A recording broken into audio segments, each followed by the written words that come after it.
everybody. People will trickle in as they usually do. That's fine, but we'll get moving right now. Welcome everyone. Just a reminder, this is being recorded and it will be posted on our SCIboston's YouTube page, so you can reference it at any time and we can share it with the community.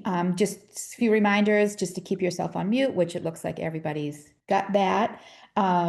If you don't mind holding your questions until the end of the presentation, but do use the chat feature if you want to, and put your question in there as a placeholder so we make sure that we don't lose it and we get to it. But we will just hold questions until Justin is done with the presentation. When we do get to the Q&A, it's really helpful to use your hand raise feature. If anyone's not familiar, I guess I don't usually use it because I'm not usually raising my hand to talk, right? But please use the hand raise feature. But we understand if you're not able to access it, please just call out. We want to make sure that we get all of the questions that you have. Let's see. So after the presentation, we will send out notes and resources. So if you don't think that I know who you are, so I know, like if I'm looking at the screen, I know who everybody is. I recognize you all from either your face or your name. But if you don't think that I have your email address and don't know who you are, please let me know that so I can make sure that you get the information after the presentation. And I just want to welcome Justin Graceffa. We're really grateful for you taking the time to be here, educate us, answer questions. And Justin is the vice chair of the MASS PCA Workforce Council. And he's going to tell you a little bit about himself, and we're going to get started. All right, great. Well, thank you, Heidi. Yeah, no, I'm very glad to be here. Been looking forward to this. Yeah, so I guess I can just start off with a little bit about, myself, my story, kind of what led me to this work. I was injured in 2007, from a fall. So I'm a, C5 quad, wheelchair user. So it's been a little over 18 years now that I've been in the program, so I've seen a lot, had a lot happen. But, I mean, first and foremost, I would just like to say, I'm very grateful to live in a state like Massachusetts that has this, type of program. So many other states don't have like the services that we have. But yeah, so how I came to, knowing about this stuff started, I think, in probably 2018. I went from, living at home to trying to go live on my own in in a, apartment in Brookline, some subsidized housing. And, I had had a lot of, I was there for just under a year, about 11 months. And the reason why, I didn't stay there is because, in the previous 11 years before, I'd had a lot of, bad incidents happen, with PCAs, people, things like, people stealing from me, people, committing, not showing up, mistreating me, all that sort of stuff that happened, but it was very spread out. And then, in that 11 months that I was there, I had it condensed, happening so many people all at once to the point where I just couldn't, take it anymore and had to leave. And just the biggest issue I found is that I didn't really have any recourse because there wasn't really anybody to report bad, things that happened to me. And there was just no way of tracking the system. I felt there was a lot of holes in the system.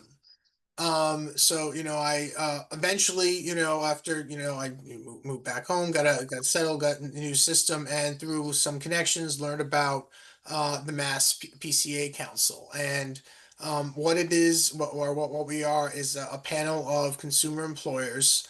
We have to apply for. We get interviewed by people at the State House, and we get approved to be on it. And we're kind of the voice for consumer employers in the PCA program. And we work very closely with Mass Health and the union to really kind of make the program function. We have several committees, committees and subcommittees. We have labor management, the training committee, racial justice, and enforcement committee.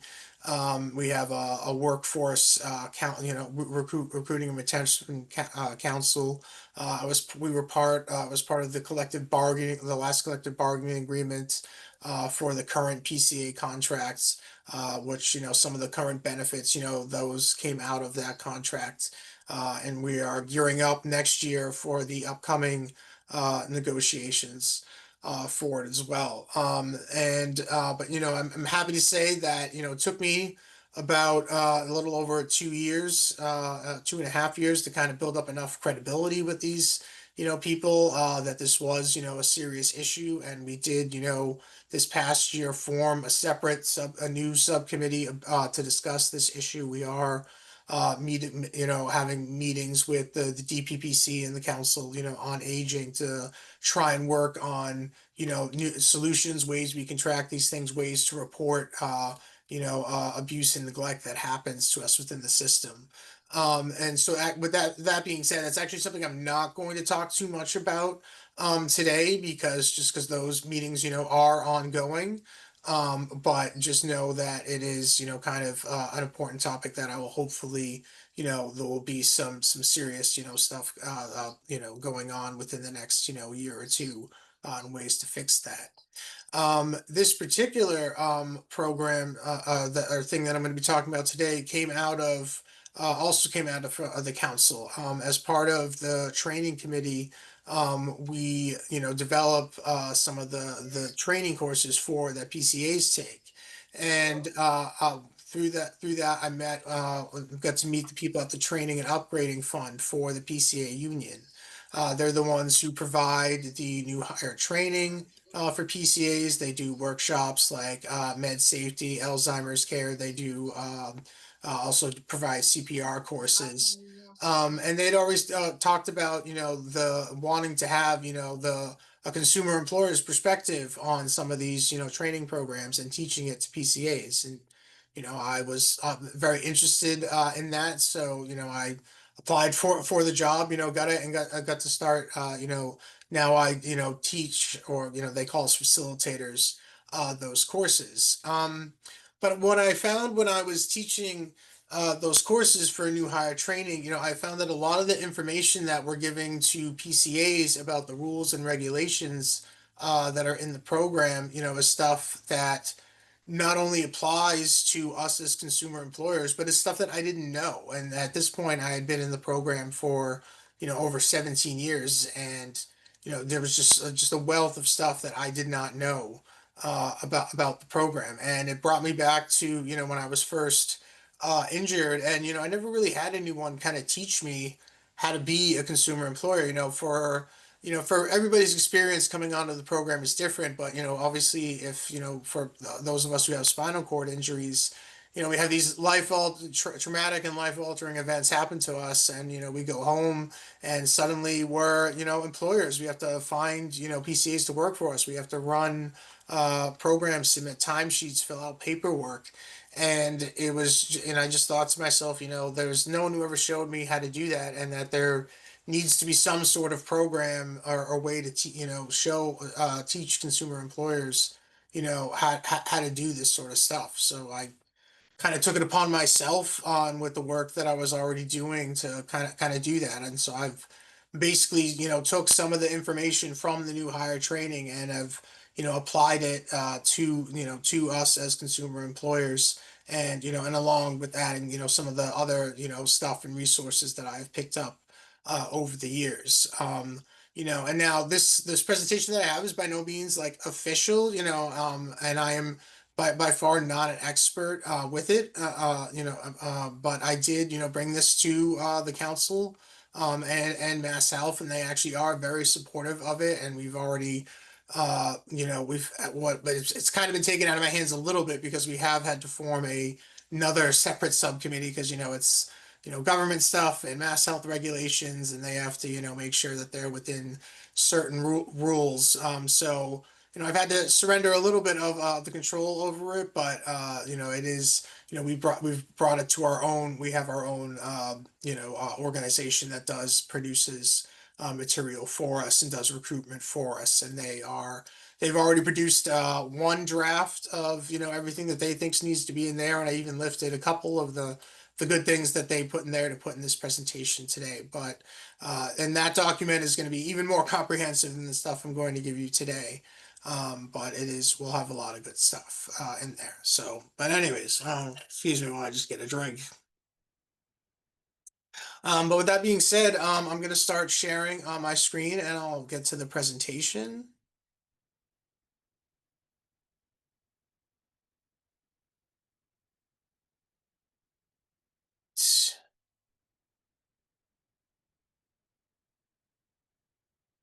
And everybody can see this, correct?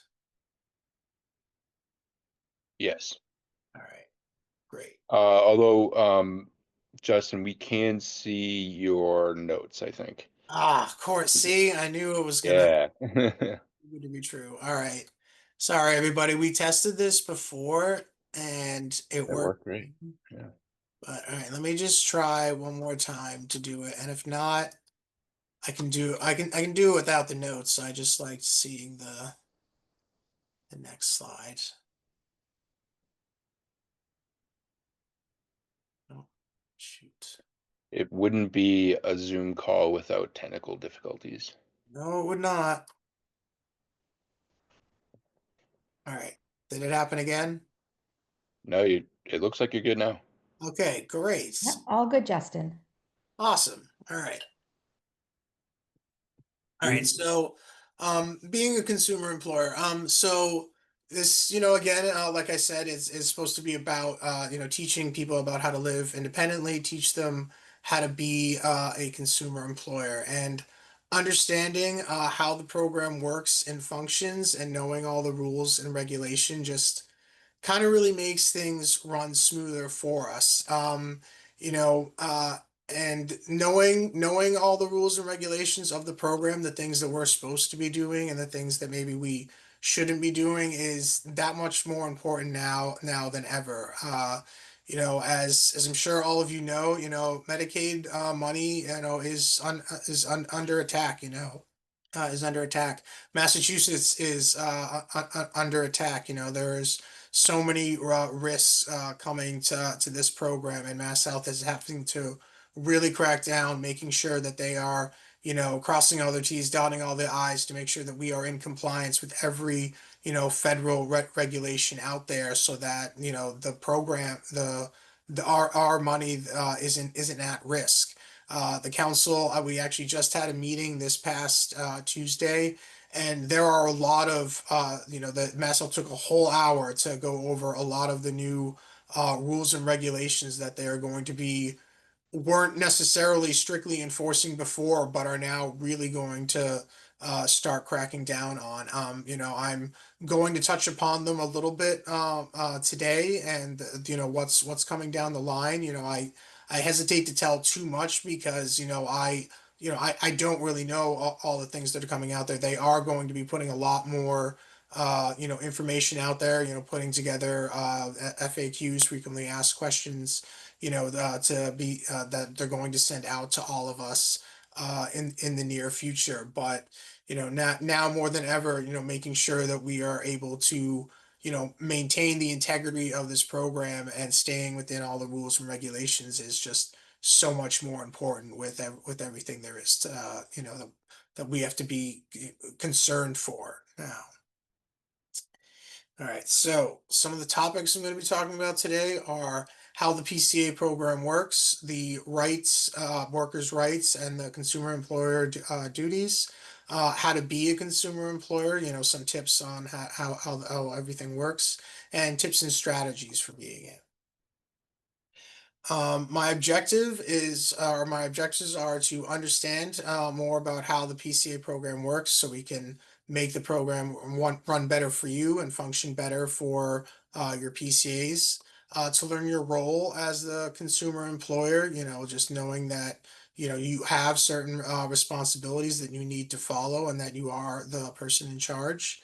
To build your skills to find and choose good PCAs, good PCAs are hard to come by.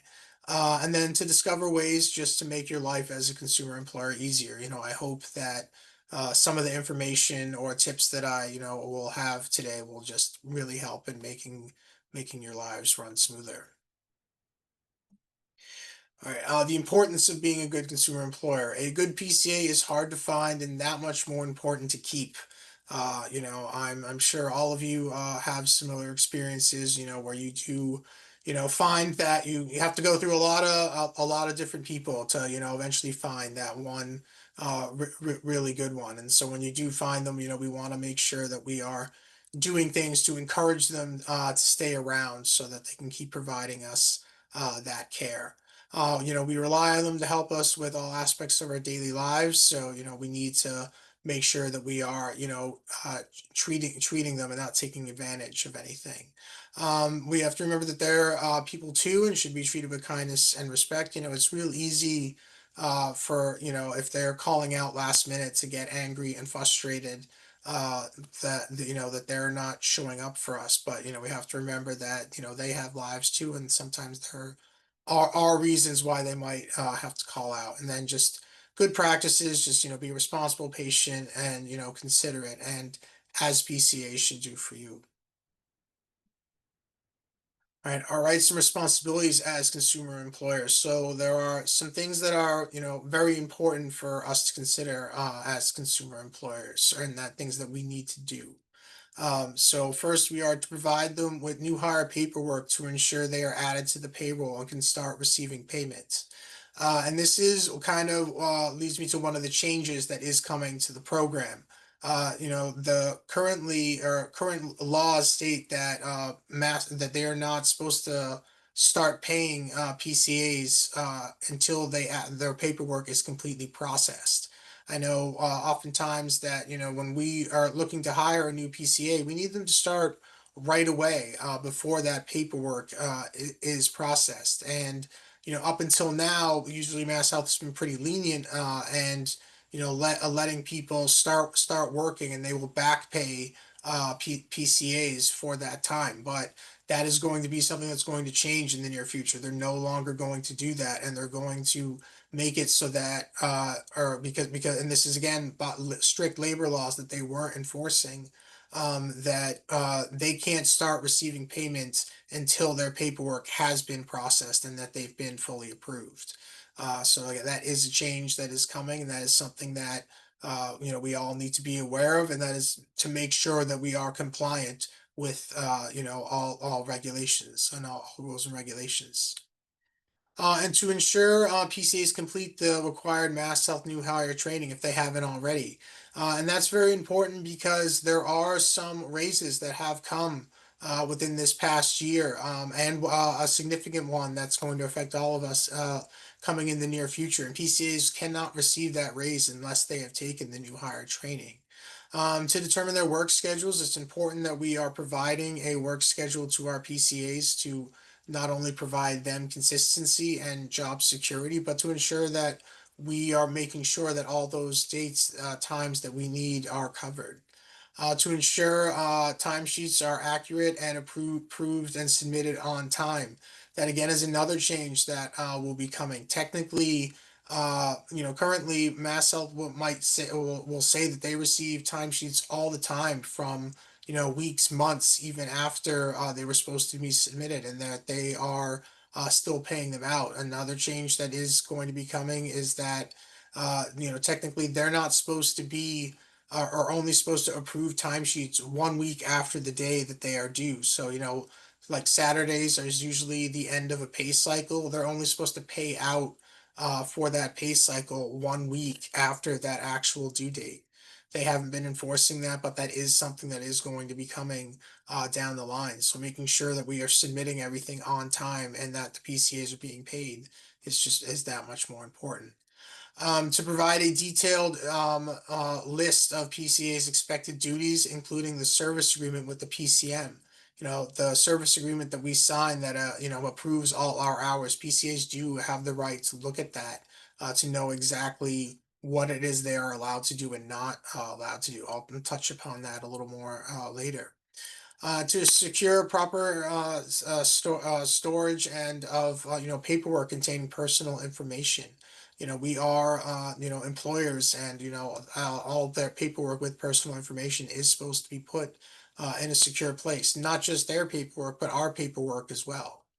And to not assign tasks unrelated to the PCA duties on the service agreement. There are things that we are not supposed to be having our PCAs do, and that has can have consequences both for them and us as consumers.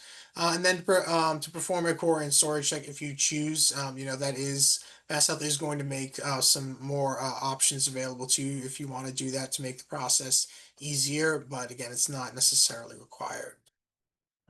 So I'm just going to take another quick drink. All right, how the PCA program works. All right, so who the PCA program serves. The PCA program is meant for individuals with permanent or chronic disabilities to keep their independence, stay in the community, and manage their own personal care. So it's meant for people with those chronic disabilities like a spinal cord injury and some more debilitating diseases, cerebral palsy, Parkinson's, things that require a lot of help and assistance. It's meant for those people to not to be able to stay at homes, live independently, to not have to be in some type of facility. And it's self-direction. So the PCA program is a self-directed program, meaning the consumer is the employer. The consumer employer is responsible for managing their care, overseeing the personal care attendants or PCAs. So Mass Health essentially considers a consumer employer to be running a small business from their home. They're providing the money for the services, but you're responsible, for all other aspects of it. They are relying on you for all of it. So the consumer is the boss, the employer, the supervisor. We're the be all end all when it comes to being the one in charge. PCAs do not work for Mass Health and Agency, the PCM, or the fiscal intermediary. They are strictly working for you. The consumer recruits, hires, fires, determines work schedules, trains, supervises, approves timesheets, and evaluates the PCA's performances. Again, they are performing all functions and duties of an employer. It is also their responsibility to follow the rules and regulations. As I said, Mass Health is really starting to crack down on these things because they have to make sure they're staying in compliance. So knowing all the rules and regulations is a responsibility. Keeping track of the available PCA hours. You want to make sure that you are not going over, your hourly allowance, your yearly allowance, because your PCAs won't be paid. It can cause sanctions, and then you can even run out of hours at the end of the year. And then PCA should not be hindering your ability to want to live independently. As a consumer, or a spinal cord injury, sometimes you might need a lot of help in the beginning. But as time goes on, you might want to become independent. You might want to be doing more things for yourself. And PCAs should be only helping you to do that. They shouldn't be hindering you from doing that. They shouldn't be preventing you from doing that. And if you're trying to do something and it's taking a long time, they shouldn't be rushing you along to do that. Remember, you are it's a self-direction. You are the boss. You are the employer. You set the standard. Surrogates. Sometimes some people have surrogates. A surrogate is someone who is officially authorized on behalf of the consumer when they are not able to manage their employer responsibilities on their own. So if a consumer is not able to fulfill the role of hiring, scheduling, training, etc., then the surrogate will serve as that purpose. And it can be for a variety of reasons, in the program. Sometimes, maybe the consumer is a minor, maybe they are older and having experiences of dementia. Sometimes they might just not be ready. When I first came home from my accident, I wasn't necessarily ready to fulfill all the jobs of being a consumer. And I'm sure other people are like that as well. We all go at our own pace. Eligibility. To be eligible for the PCA program, a consumer must need help with at least two activities of daily living, or ADLs. These are things such as mobility transfers, passive range of motion. Sorry, one sec. Alexa, stop. Sorry for that. Mobility and transfers, passive range of motion, taking medication, bathing and grooming, dressing or undressing, eating and toileting. So these are all the hands-on, direct care aspects of the program. They're getting you in and out of bed. They're bringing you to the shower. They're helping you, with the bathroom. The direct, the core parts of the program. In addition to that, there are the instrumental activities of daily living, or IADLs. These are things like laundry, shopping, housekeeping, meal preparation and cleanup, transportation to medical appointments, and maintaining medical equipment. So they're not the core hands-on components of the program, but they are, essential to living a comfortable and independent life. We all want to wear clean clothes, live in a clean house, have good food prepared for us. So they're not direct care, but still very important and vital. The inner workings of the PCA program. There are three main entities that make up the PCA program and make it function. There's the Personal Care Management Agencies, or PCMs, Massachusetts Medicaid, which are our Mass Health, and the fiscal intermediary, which is Tempest Unlimited. The personal care management agencies are split up by region. So depending on what part of the state that you live in will determine the personal care management agency that covers your area. I will, as part of my resources list, I do have a link to all the PCMs in your area, but they are the ones who are coming out and performing the valuations. We've all had this done. They send out, the skills trainer and, the nurse who is, does the approvals for the programs. They're the ones who do the revals too.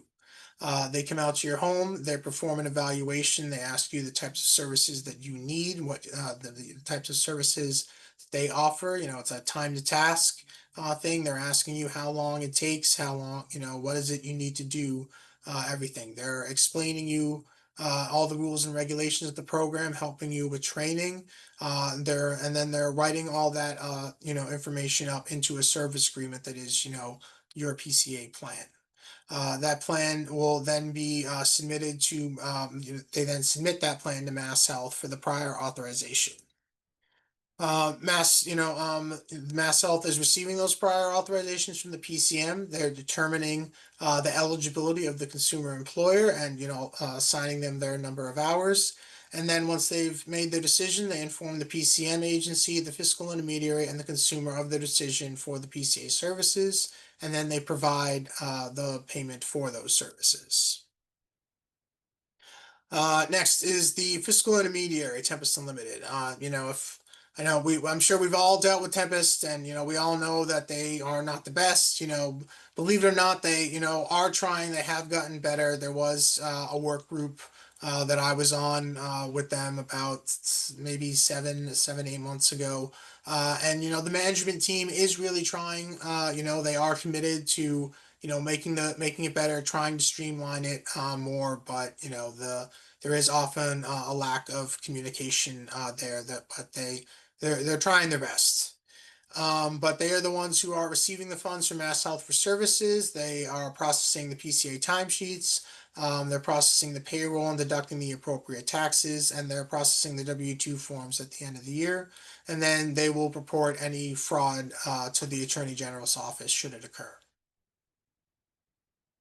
All right, next, I've included this slide on the PCA wage scale. So as I said in the past, as part of the last contract, this year they introduced a couple of new raises. The flat rate went from $19.50 to $20 an hour, but that is only if they have done the new hire training. So if they haven't done it, they're still at the $19.50. Same with the wage scale benefit. This is going all the way back to 2008. This was something that was fought for in the last contract, and it was to try and give PCAs who are staying in the program a lot, for months, years on end. The number of hours you've worked can allow them to be, get a tiny bit of a pay raise. Just trying to be a little bit of incentive to give PCAs who stick with the job longer some more money. But again, that is only if they have done the new hire training. Next, that brings me to complex care. Starting in January of 2026, PCAs who work with MassHealth members identified as having complex care needs will receive an extra 325 per hour. So, and that is, if you have a spinal cord injury, this is, something that will directly affect you. You will, more than likely qualify for this complex care differential. So Mass Health will use the specific clinical criteria to determine which members qualify for this designation. I'm not 100% sure if they have released it yet, but the current criteria that they are working with is, consumers who do a PAL program that requires digital stimulation, and then if they have the an enteral feeding tube, are the current main criterias that they are working with. MassHealth will notify the consumers if they qualify for complex care. They will be starting to send out those notices in December if you qualify, to give you instructions on what to do and next steps if there is something else that you need to do. And then if you don't qualify for complex care, that is, something that you can appeal and, try to get qualified for that. All right. Next, come to hours. There's two types of hours in the program: the daytime hours, which are 6 a.m. to 12 a.m., and night hours, which are 12 a.m. to 6 a.m. So, if a PCA works less than or equal to 2 hours between midnight and 6 a.m., they're automatically paid for 2 hours. And the reason for that is, sometimes consumers might need something in the middle of the night that doesn't necessarily take that long. I know I myself, I get turned at night, but I can't do that on my own. Some, consumers, if they're on vents, might need, it checked in the middle of the night. Maybe there's certain medication that they need. But it might be something that doesn't take that long. I know when I'm getting turned at night, I want it done as quickly as possible so I can go back to sleep. 15 minutes tops, but it's, very hard to get somebody to come in for 15 minutes, so Mass Health, did recognize that was an issue. So they allowed it that they get paid for 2 hours no matter what, so they can get that, that incentive to come in for you. And then, if they do wind up working more than 2 hours, they are paid for that whole time. But one important note that we all as consumers need to know is the consumers portal will only show the actual time during that overnight shifts. And so I'm just going to go to my example. Let's say you have a PCA that works an overnight from 1 to 1:30. They're automatically paid for 2 hours. But then in the PCA portal, the consumers portal only shows the actual 30 minutes worked. This means that 1 hour and 30 minutes are not actually recorded in the consumer's portal. So the consumer needs to keep track of that missing time, because if it happens, let's say twice in 1 week, then you could get to the end of the week thinking that, you're, I've only used, I've used the max amount of PCA hours that for your week, but you might actually be over 3 hours because of it. That was, something that consumers were reporting to Mass Health. That is something that they are aware of, but unfortunately, there's still not been a fix in order to make that. Which next, of course, brings me to EVV. It's nobody's favorite topic. Mass Health wasn't excited about doing EVV either. Massachusetts was actually paying a penalty for several years because they were hoping that it was something that was going to be repealed, but unfortunately, it was not. This again is a federal requirement for Medicaid dollars for all home care services. They are all moving towards an electronic verification system. So it is, the electronic verification is done through the HHA Exchange Plus app. The app tracks the dates, locations, start and end times of the shifts. But the app is not tracking the PCA. There was a lot of concern. PCAs who did not want to be tracked on their phones. And they did assure us that all it's supposed to say in it is that there's the only locations are the home, and then if they are out in the community, maybe they're doing some shopping for you but aren't going to bring it right back and they end their shift. It's just going to say out in the community. It's not tracking them. But then Mass Health will also provide PCAs with an extra device, should they not want to use their own phone. One tip for it, is if you've, I believe most consumers are all on EVV at this point, unless you have an exemption. It is timed out in 15-minute blocks. We've been informed that there is no way that they can make it any shorter. That's just the way that the program works. So it's, if you go over, the shift by even 1 minute into that next time block, it automatically rounds up to 15. So, my example, if a PCA works from 8 a.m. to 12 p.m., it clocks in, the consumer, the PCA clocks in at 8:02, then it automatically rounds up to 8. But if the consumer clocks out at 12:05, the app rounds up to 12:15. Tip for going over, set an alarm on the PCA's phone or device 15 minutes before the shift ends. If they clock out within the last 15 minutes, and they don't go, they won't go over their shift. The example, if the PCA shift is from 8 a.m. to 12 p.m. and they clock out at 11:49, then it automatically rounds to 12 p.m. Shift editing. A shift runs into the next 15-minute block and you're worried about going over, you can edit the shift in your portal. I do have it on, good authority that, Mass Health is not really concerned with people going in and editing it the shift back a few minutes so that they're not going over into the next 15-minute block. So yeah, you can go in and make that adjustment, but I would advise, you trying to stay as best as possible within it to not go over, because you don't want to raise any particular red flags if possible.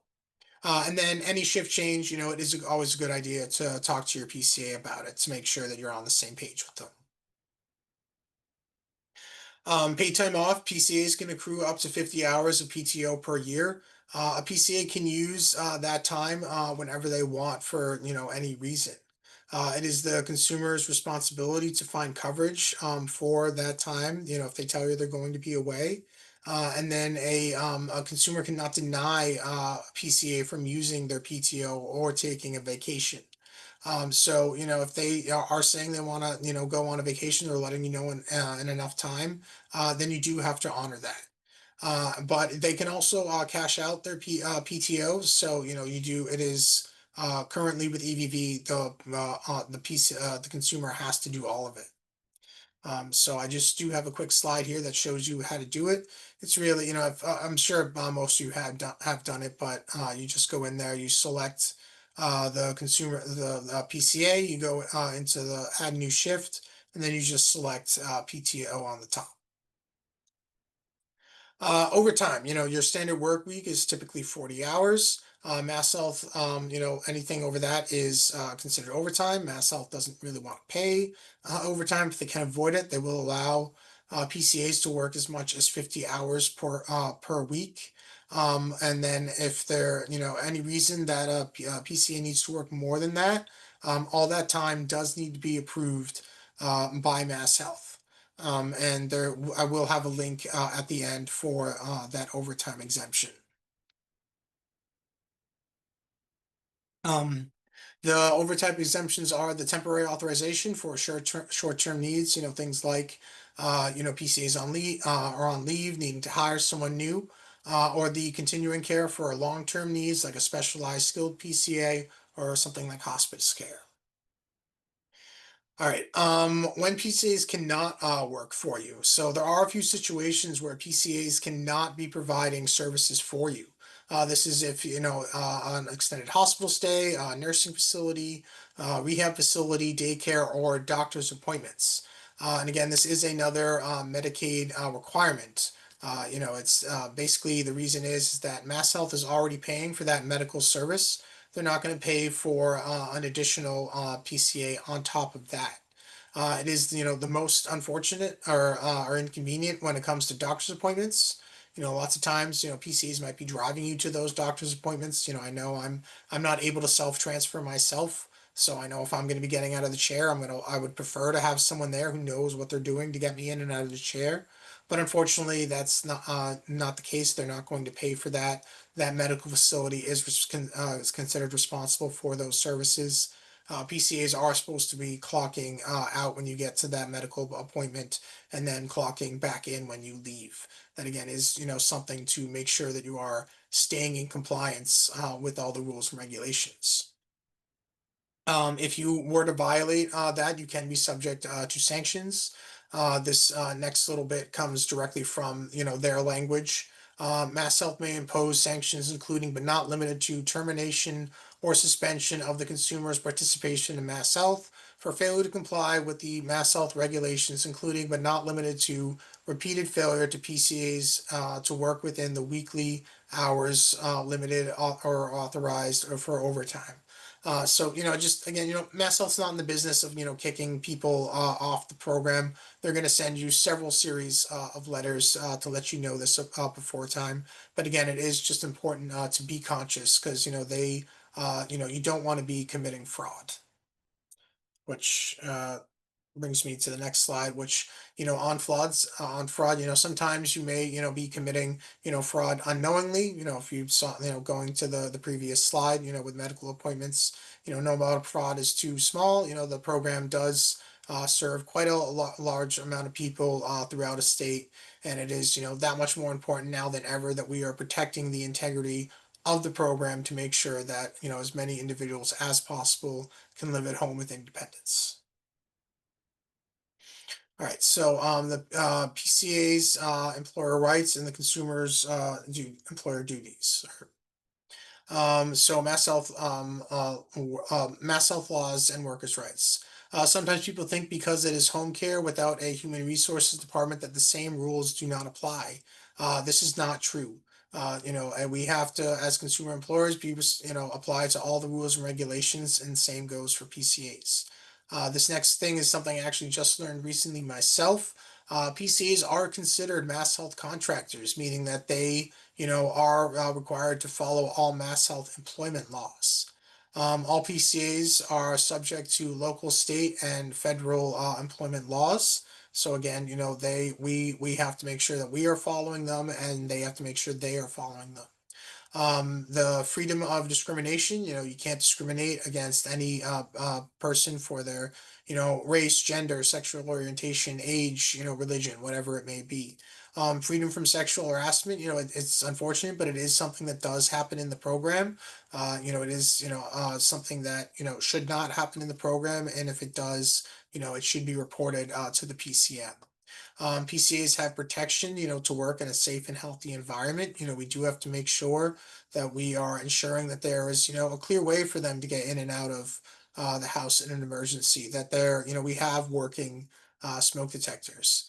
They have freedom from retaliation for seeking their protections. If they do wind up reporting, us for something, we can't just turn around and fire them for it.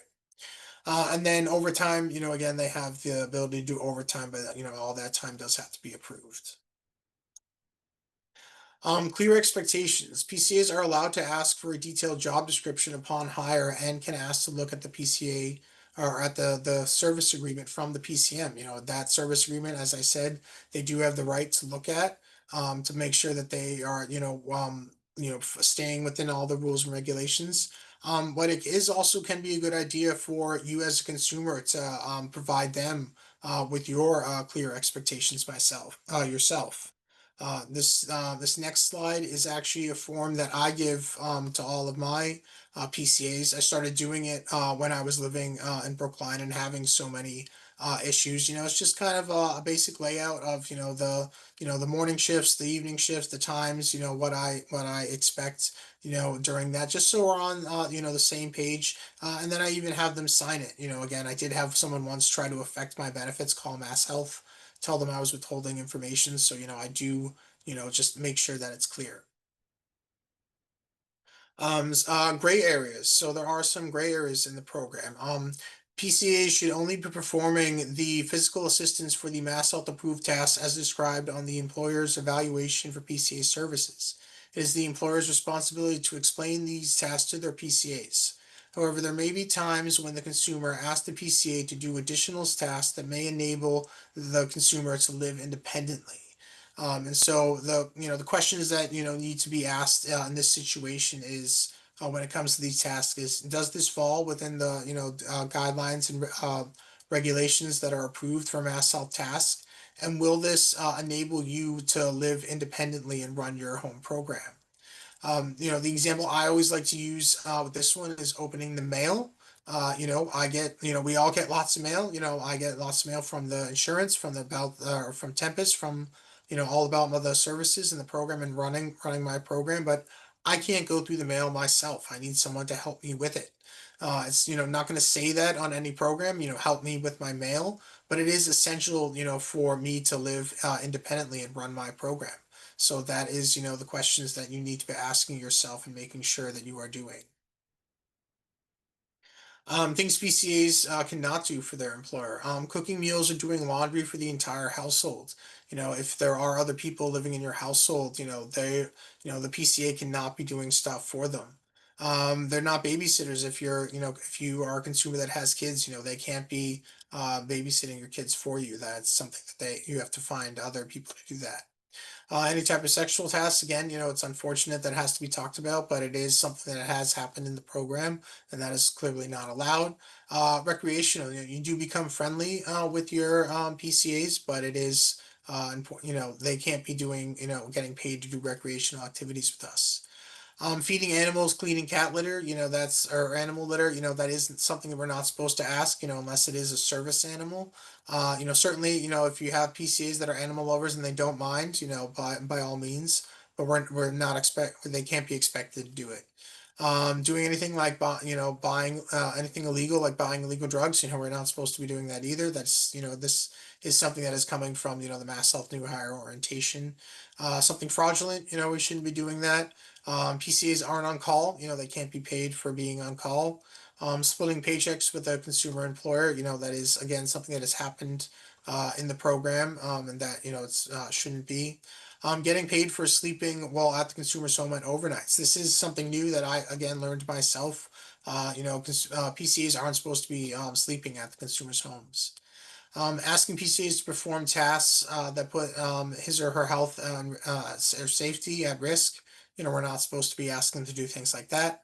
And then performing tasks such as shoveling snow, mowing the lawn, cleaning the gutters, or any other type of household things not directed to our personal care. We're not supposed to be asking them to do that, which is also very important because it might make them not eligible for workers' compensation. Workers' compensation is a type of insurance that provides financial support to employees who get hurt or sick because of their job. It covers medical expenses and partial wage loss. So, if they were to get hurt doing something for us that they weren't supposed to, it can hurt their claim. This next document is actually technically something we are all supposed to have posted, or all employers are supposed to have posted in their homes.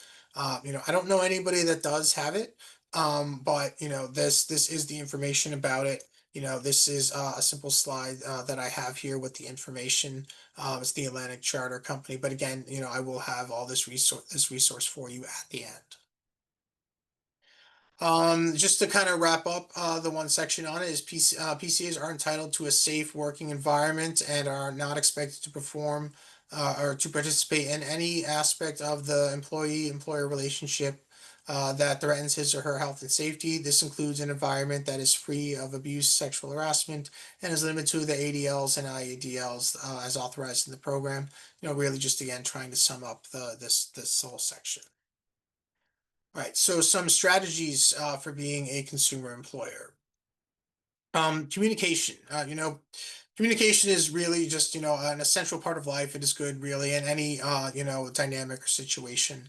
But I find it to be particularly important in the PCA consumer employer dynamic, because you are dealing with a situation where it is two individuals one on one. One is the employer, one is the PCA, and personalities can clash sometimes. Especially if it is a family member, or if it is a friend, or lots you do become friends or close with your PCAs, and sometimes liberties can be taken on either side, and it's important to address those issues and making sure that you're not causing any issues for yourself or for them. So it's important to address issues in a timely manner. Always remain calm, and then always end conversations with clear expectations, what you are expecting from your PCA or whatever the issue may be. Boundaries and respect, we are always supposed to, we should always be respectful of them. They should always be respectful of us, but always remember that you are the boss.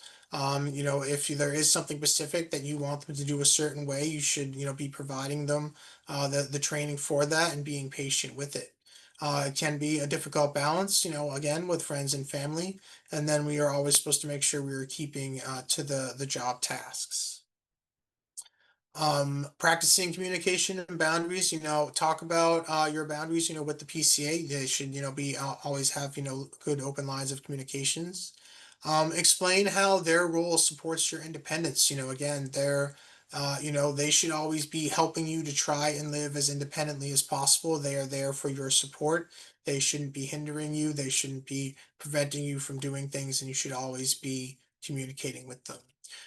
Clear instructions of tasks that you want done a certain way. Again, if there is something you want, you have to explain to them how to do it, so that it can be done, and explain to them why you want it done that way. Speak up when issues arise and be specific about what's not going well. And then review with them as necessary, and you can even schedule time with them if you want. Having conversations about community and boundaries can be hard. It's important to stay calm, patient, speak openly and honestly about issues that may arise.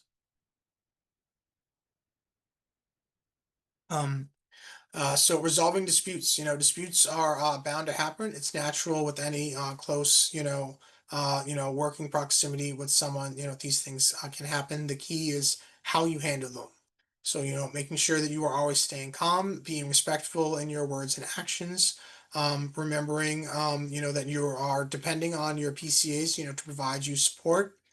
Communicate openly to resolve any misunderstandings, set clear boundaries, and maintain a professional relationship.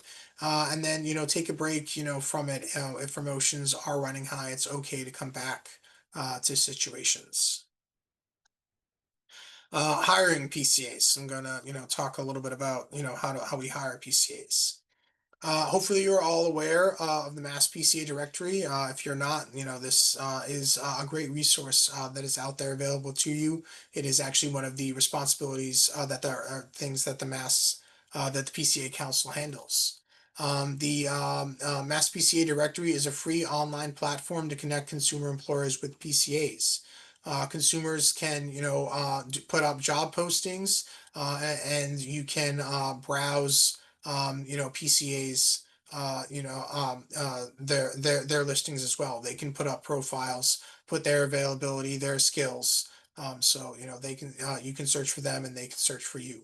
Below is listed the website. I've also included the help number. They do have a helpline on Monday through Fridays. And then a skills trainer, your skills trainer at your PCM can provide you with these lists of PCAs available to you. Some other methods, Craigslist, Indeed, Care.com. Craigslist, you don't necessarily really know what you're getting, but I have found some good people over the years.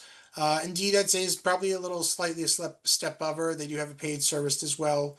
Care.com, I've never really had much luck with. They are expensive, and I found that a lot of the people on there are really looking more to stick to kind of the IADLs type things, and they usually want, like $30 to start. Some other places, they can do social media posts, Facebook forums. I have put some stuff out on a neighborhood page before and gotten some responses from there. You can also, talk to family, friends, neighbors, if they know anyone or if they're willing to do it themselves. Other consumer employers might know of somebody. Other PCAs might know of someone. Healthcare providers, schools, churches, church groups. You can always talk to, reach out to colleges and universities, high schools that have healthcare programs, nursing, LPN, CNA programs. Employment agencies such as Mass Hire. They are an agency that connects job seekers with jobs. Our own recruitment and retention team for health, they go out to Mass Health events to talk about the PCA program. What to post on a job? You want to put some specifics on there, but not too much. My experience, is that chances are, they're not reading the full ad. So you don't necessarily need to put a ton of stuff out there. Some stuff is just where you live, the hourly rate, the shifts and times you need, basic job description, getting out of bed, showering, bowel program, that type of stuff. You can put description on there of yourself. You don't necessarily have to. And then, putting things on there like comfortable with pets, or if you're a smoker, is always I found to be a good idea. It's probably, I wouldn't necessarily put a picture on there. You don't want to be asking PCAs for pictures as well either. So this is an example that the 4Health team came up with. A person with a disability is looking to hire a PCA. The job is located 10 minutes away from the Kenmore T stop. The PCA will be asked to help with cooking, cleaning, and personal care. Applicants should be comfortable around pets. And then we have the times needed and the hourly rate. Conducting an interview. It's always a good idea to speak over the phone first. You find you can get a good sense of, who they are and if they do enjoy this work. If possible, have the interview in a neutral place. It is obviously easier said than done. But if you can do it, it is a good idea. Have a list of, questions that you like to have. It's always good just to be prepared to some stuff that you like to know about them. Find out their experience. Things like, are they what ADLs they are comfortable with. Transferring, bathing, toileting, all that stuff's a good idea. Have the detailed job description written out. The duties, times. Like the example that I had, and always a good idea to ask for references. This is a list of questions that the 4Health team that the council works with did come up with. I just thought it would be a good idea to include it, and I can include it in the link as well if anybody wants it. Some things to consider when hiring a PCA. So these are just, almost what I would say red flags that you might want to look out for when potentially hiring someone. If they're having to consistently reschedule their interview, that's a sign that they might not be the most reliable person. Constantly being late with some type of excuse, again, that is, it's important to explain to them, that, your time is valuable too, that you need to be gotten up at a certain time. So if they're always doing that, then that's another sign that they might not be good for you. Asking to sign paperwork immediately. Sometimes I know sometimes I'm asked to sign certain things for them for some type of benefits. It's always a good idea, I think, to wait a little while before you do anything like that. Lack of communication, not showing up, and telling you, after the fact, not canceling last minute. Those are things that might be a sign that they're not reliable. Discovering that they're not telling you the truth, catching them being dishonest, constantly lying to you, another telltale sign. Calling out last minute, again, you need to be someone who's going to be reliable. Their demeanor and attitude, how friendly they are, being engaged, respectful is another good thing to look out for. And then if they have no references, obviously, that's a good sign. I have included information here about Corey checks. This is something that is free to us. Our skill trainers can, provide us with these forms, and Mass Health is working to make it more streamlined and quicker. Same with the SORI forms. Again, they're trying to make it a quicker process. Paperwork. So again, as I said, we are, responsible for giving them new hire paperwork and making sure it gets submitted as quickly as possible. Um, and Mass Health is really pushing Paperworker, which is the online form of doing it. It is the quickest way and the easiest way to get turnaround for getting our PCAs, to start getting paid as quickly as possible. It guides the consumer employer and the PCA by step by step to ensure all data is entered. Incorrect paperwork cannot be submitted. This ensures faster processing. And then once the paperwork is submitted and signed, the PCA can begin starting to work. I did include the links right here, but again, this will be included in the resources I have at the end. What to do in paperwork. As employers, you are responsible for storing PCA's personal information in a secure place, same as yourself. Paperwork, new hire paperwork contains, the address, or paperwork can include new hire paperwork, address changes, those pay registers we get at the end of the pay cycle. It all contains personal information. And do not show or give any personal information to any other consumer, PCA, or anyone else. Termination forms, if the situation does come and you need to get rid of a PCA, Massachusetts is considered, employment is considered at will, meaning the consumer, employer, or PCA can end the professional relationship at any time. So, if, I would say, any issues that come up, it is important to address them quickly. Try and give PCAs time to improve. And that gives you time to, plan ahead and find a replacement. If you are not able to, fix the dynamic with the PCA, then, you do have to file the termination paperwork and submit it to Tempest. And it is always a good idea to do to make sure that they are not somehow getting paid after the fact. Being organized, I found that being organized is, very important and can be very helpful. So next, like say, write everything out, try and idiot proof it for yourself for the PCAs. Have weekly schedules, keep track of their hours, have medical lists of doctors. This I've included is a sample schedule of something that I like to use. I don't actually have people come every night, but I just filled it out for the sake of it. But this is a sample schedule. I keep it color coded, send it to all the PCAs just so they're know exactly what is expected, and just hopefully gives no reason to not have any issues coming up. Always a good idea to have a list of your doctors. We all have lots of doctors.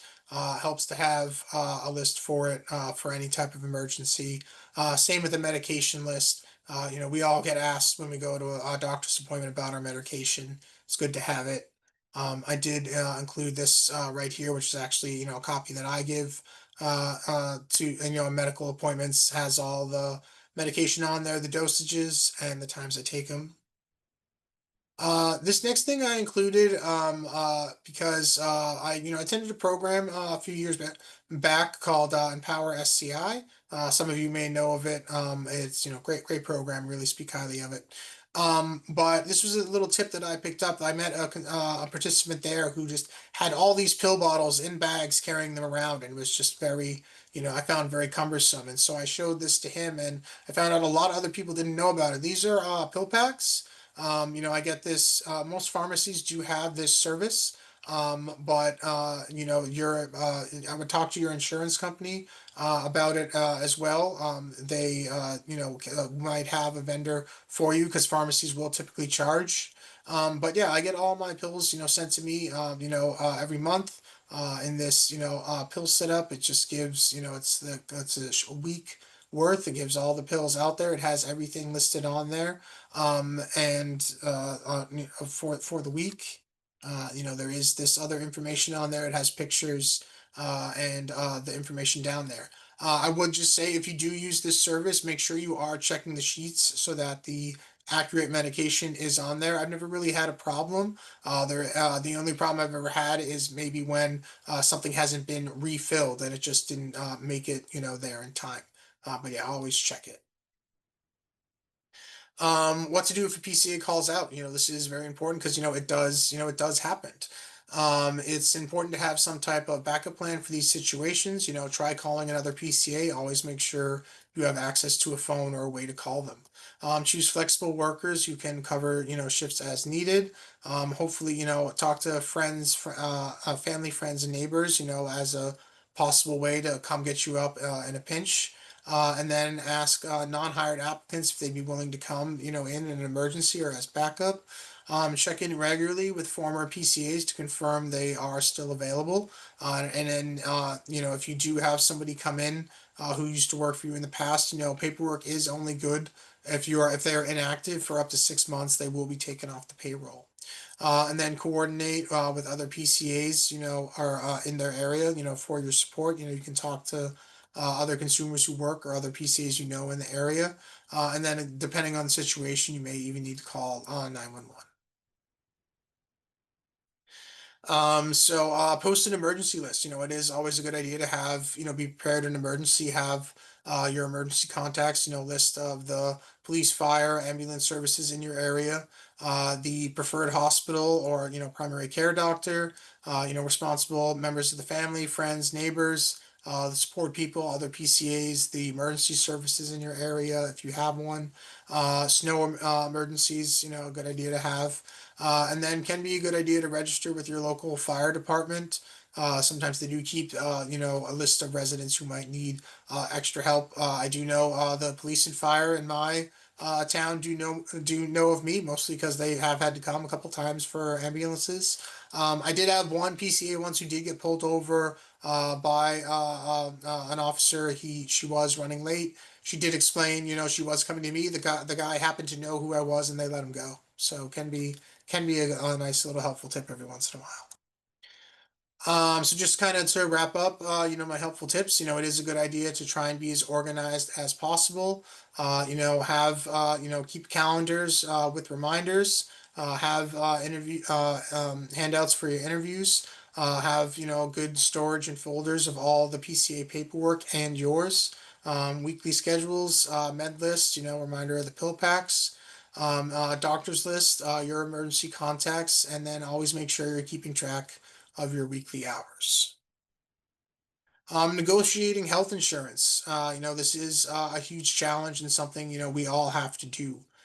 Just, important to be organized. Talk to your insurance case manager. You all should have one at your insurance company. Talk to your PCM skills trainer. Maintain a good relationship with them. Have a good responsive primary care doctor. They are good. Usually your first form of contact. Make sure they are, coverage for medical supplies. Your insurance will cover most of your medical supplies. Easter seals, if you're not aware of that, they do help consumers with adaptive equipment in their homes. There is rehab counseling, the mass rehab, we all can get help with going back to work. Coverage denials, if you are denied for something, apply again and apply even after that. I'm of the belief that, the insurance companies are always denying us of things. And, so they're just trying to weed out the weak ones. If you keep applying, eventually they will relent. And then, just always important, try and, maintain patience with them. I know it can be hard, but, we all have to do this. People, it's not always their fault. Everybody's just trying to do what they can. All right. This last slide I kind of, put in a little bit for me is we are still sustainable to other health risks. I know that, I always thought that, I had my one thing, bad thing happen to me, my spinal cord injury. But, I did have another serious health issue a little while back. So it is important that we are making sure that, we still are susceptible to getting sick. There are still things that can happen to us, any type of pre-existing conditions. There are, can be a history, health history in our families, high blood pressure, high cholesterol, dementia, history of cancer, heart disease, whatever it may be. So it's important that we are, getting checked regularly, that we are making sure that we, again, are still susceptible to other health risks, and just important to, make sure we're eating right and exercising. All right. Well, thank you very much for all your attention. And if there are any questions, please throw them at me. All right. Wow. Thank you, Justin. That was I hope that was helpful and informative. And yeah, that was excellent, Justin. So much great information. I want to just quickly go to the chat to see, we had a couple of questions. Let me just get to the main chat here. Rosanna, you talked about eligibility. Did you want to say?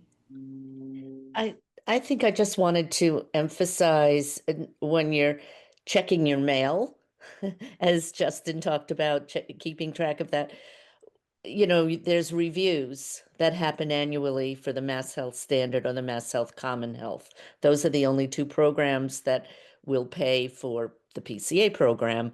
So you want to make sure that you are on top of that as well. Because there are 10 or more different categories of Mass Health, but those two are the very important ones. yes. Thank you. If you don't mind me jumping in, One Care also counts, which is technically Yes. partially Mass Health, but it gets a little confusing sometimes. Thank you, Vita. Yes. It does. Abby has two questions. Does needing help with using intermittent catheters or with a colostomy also qualify for the complex bonus? So no, it does not. Yeah, for right now, it is just going to be, ditched in with bowel programs and intrafetal tubing. That was something that did come up recently before, because we as a council were hoping that it was going to cover a lot, a wide array of complex care needs. And it did just come out to the way to budgeting. Really, it's the amount of money it's going to cost, estimated on, or based on their estimates of people that would qualify for it. And they are committed to relooking at it. That's just, they don't really know. They don't really know exactly how much it's going to impact. They have said that we have to just kind of try it and see how it goes, see how much it costs. And but again, they are open to expanding it in the future, either at that same pay rate, or maybe having like a sub tier where they're for things like intermittent catheting, maybe they're offering like an extra $2 per hour. So that is something they're open to. Just they have to see how it goes first. I'm going to go to Shirley and then I'll go back to the questions in the chat. Hi, yes. Thank you, Justin. This has been great. I'm in Rhode Island, so I haven't had a PCA in a while. My husband helps me, but I'm thinking of the future. And in Rhode Island, they have when I did qualify, you had to be Medicaid eligible. They wouldn't, I couldn't have monies. I was working at the time. So I don't, it's the same in Massachusetts. You have to be, poor, I guess is what I'm trying to say. Yeah. I mean, I know I'm only I do have a job, but I'm only allowed to make a certain amount of money per month, and it can only be it can't be that reach that max for like, I think it's like 9 months consecutively or something, or it just has to be spread apart. So yeah, it is unfortunate. Actually, if I could just clarify, in Massachusetts, that is the wonderful thing about having this program called Mass Health Common Health, because you can have upwards of $300,000 annual income and still qualify for Mass Health Common Health. And there's you pay a monthly premium. It's sort of like a rider that wraps around whatever your other insurance is, Blue Cross or what have you. I'd be more than happy, I'd be more than happy to explain how that works in Massachusetts. I haven't found it to be true in other states. So it's Mass Health, Common Health. We've had it in this state for about 20 years. Yeah, see, that's something I'm not very knowledgeable about myself. Thank you. Thank you. And Rosanna is I always forget what your exact title is, besides Queen at Spalding. My exact title is Community Resource Specialist, but it's really the PCA program and the Mass Health eligibility that is a focus. And we can talk offline, Heidi, but I would be more than happy to do an in-service about the rules for Medicaid in Massachusetts. And I can speak only a tiny bit about other states because we have patients from Rhode Island, New Hampshire, Vermont come through the spinal cord unit at Spalding. And I would have to just say I'm not very good because the rules there don't allow, just like the woman was saying, you have to basically impoverish yourself to be eligible. And that's, to me, that's not right. But I don't rule the world. You have a lot of great knowledge, and we appreciate that. Yes, absolutely. And just to add, it does look like Rhode Island does have a Medicaid buy-in program, which is what Mass Health Common Health is. Again, because each state sets how their Medicaid program works, it's going to be different in each state.